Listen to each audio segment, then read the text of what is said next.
Good morning and thank you for joining us today as we break down the week 1 of wide receivers for DFS contests. My name is Nick from CWE. You can find me on Twitter at Nick from CWE, and I'm really excited. I think I'm going to have to change the format next week. Maybe I'll start Monday with quarterbacks so that we make sure we cover tight ends for people who want to have lineups ready to go on Thursday. But with Labor Day, things just kind of got backed up a little bit. No harm, no foul. If you're looking for some tight ends, I'll give you 3 of my favorites this week, and that's going to be Charles Clay, Zach Ertz, and Evan Engram. All very cheap on DraftKings especially. I think all those guys have pretty good paths to success and are really going to allow you to build your lineups in other positions. All right, let's get things started. Let's look at our, and we're using DraftKings as, a pricing mechanism for how we're going to talk about the receivers today. So I'm going to work 8K and above, which there's only 4 this week, is Antonio Brown, Julio Jones, Odell Beckham Jr., AJ Green. We know Beckham's dealing with the injury, so he's a big question mark. Has not really produced to the point where you need him against Dallas, so that leaves 3 other guys. Antonio Brown always has a high floor. Just with this game, I don't think that they're going to be throwing the ball a ton. Brown could still end up with 100 yards and a touchdown and 8 catches to absolutely validate using him. I just don't see him posting a monster score. Julio Jones should see all the attention that he can handle, has a great matchup, should be slotted against Prince Amukamara. Say that 3 times fast. I couldn't even say it 1 times regular. I like Julio this week. AJ Green probably going to be the guy left out in that section there. I think it's an inadvertent thing, but has good history against these guys. I think he's scored the last 5 times that these teams have played. Has elite upside, is irrelevant who will be defending him. I don't think people put him in that top 3 category because of the fact that he's missed so much time over his career. But when he's healthy, this guy can absolutely do it. Moving into the 7K and above, we only have 5 players there. Brandon Cooks. This is actually an interesting situation where I do think that Tom Brady will try to force feed Cooks to get him settled within this offense, and with injuries to Julian Edelman, I think that that's going to favor him tonight. He is one of the very, very few players I would consider in this New England-Kansas City game. Jordy Nelson should see some Richard Sherman. I don't think it's going to be a whole shadow situation. I definitely do not dislike the play. Because it's week 1 and you're going to have so many new people playing, I just don't really know where the tournament upside ends up falling there, because I think that people will play him knowing that he's Aaron Rodgers' top guy. I don't think we're dealing with a situation where he's got 30-plus point upside, but I do think he's got 20-plus point upside, and I'd put that percentage at 75%.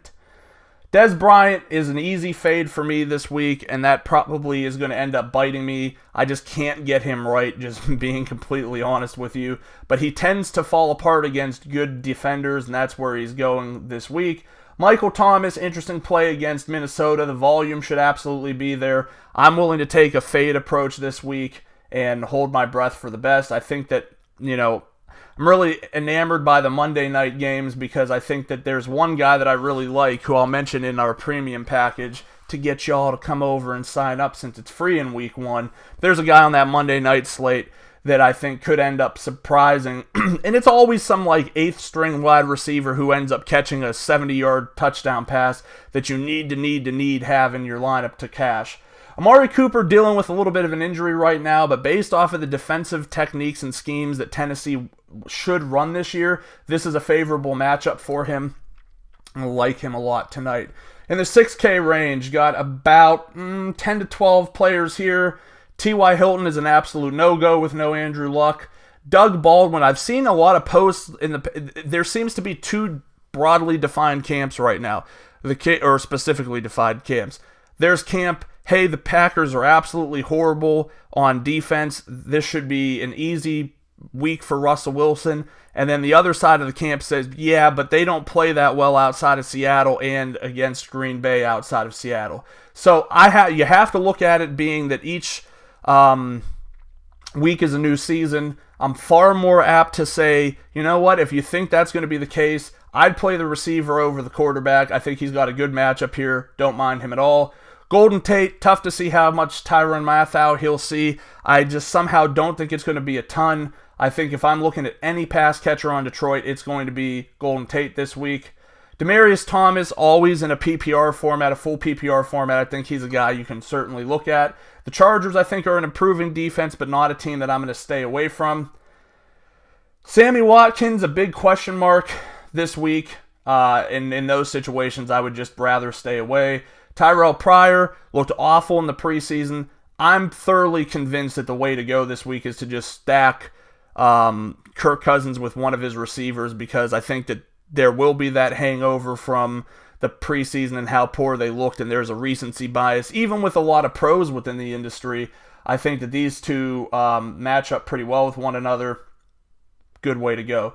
Keenan Allen, would love to roll him out there, but against this Denver pass defense, just not seeing the benefit.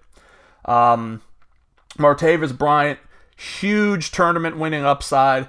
You have to have some exposure to him against a pretty bad Cleveland defense, and that might be being friendly to the Cleveland defense. I liked it better when he was probably going to be matched up with Joe Hayden, but I think he's still a guy that you want to look at, even with Ben's struggle. If Ben throws 2 touchdowns this week, in my opinion, it's going to be on deep balls to Martavis Bryant. Michael Crabtree, great play, especially in a full PPR format, and that's something everybody has to understand is what makes a great play on DraftKings does not make a great play on FanDuel. There are not only pricing discrepancies between the two sites, but that half-point PPR makes a huge difference. That could be as much as a touchdown for some of these higher volume receivers from FanDuel to DraftKings. Plus, you're looking at the situation where on DraftKings you get a 3-point bonus for over 100 yards. So there's a lot of things you do have to take into consideration. Stephon Diggs, solid matchup. I think that there's someone else on this team that I favor a little bit more. Now I'm just going to start hopping in, moving along a little quicker. Larry Fitzgerald gets Quandre Diggs. Huge plus matchup for him. Not a big fan of the Houston passing situation, so that knocks down DeAndre Hopkins and basically everyone else on that team. Kelvin Benjamin will be a full go. In addition to Cousins Pryor, I think that Cam Benjamin is going to be another one of my favorite stacks this weekend. Benjamin's far too low price. I know that it's like scary to think about playing him, but it's where we're at. I'm going to stay away from Alshon Jeffrey. Tyreek Hill has some merit due to his speed in this game, but I just don't love it. Jamison Crowder, I think everybody thinks he's this PPR superstar, but he's just not there. Randall Cobb is a sneaky play this week. I wouldn't hesitate looking his way in tournaments. Pierre Garcon, price just too low. Not going to hesitate to roll him out. Devontae Adams is an avoid for me. Emmanuel Sanders at home at 5,200. He's pretty significantly better at home. I don't think this is a situation where you have to stay away from him. He's someone I definitely like. Glossing over what's left, again, we're staying away from Colts receivers. Jeremy Maclin, Eric Decker, both of those guys are intriguing on new teams. Could see high volume in the offense, but there's still a lot of question marks as to whether that's going to take place or not. Adam Thielen, someone I like quite a bit this week. 4,800 is a very good price. Jordan Matthews is interesting. Definitely not my favorite, especially since I don't think he's really had the chance to get involved heavily in this offense. But he should have some passes going his way. Corey Coleman could be the number one receiver here in Cleveland.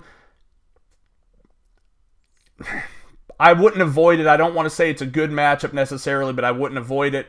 Rashard Matthews, just too cheap for one of the only guys who has rapport with Marcus Mariota on this team. And as we start to dumpster dive, Jeremy Curley's a big question mark. Could have success. It's probably the best pass catcher on this Jets team, as we all weep at the thought of that. And then you can take some chances as you're moving down with guys like, I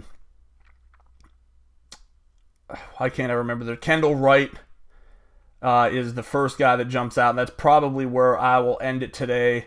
It's tough to go through all these wide receivers. We kept it to around 10 minutes. Hope this is helpful. We'll have more specific instruction. Just sign up for our premium content this week. It's free. There's no credit card entered. You're not on the hook to buy anything. Just check it out. I'll go into more specifics about who my favorites are. Thanks for watching. Please make sure to subscribe to our YouTube channel below. Check us out at researchfantasy.com. Follow us on Twitter at Research and Win, and join us again tomorrow.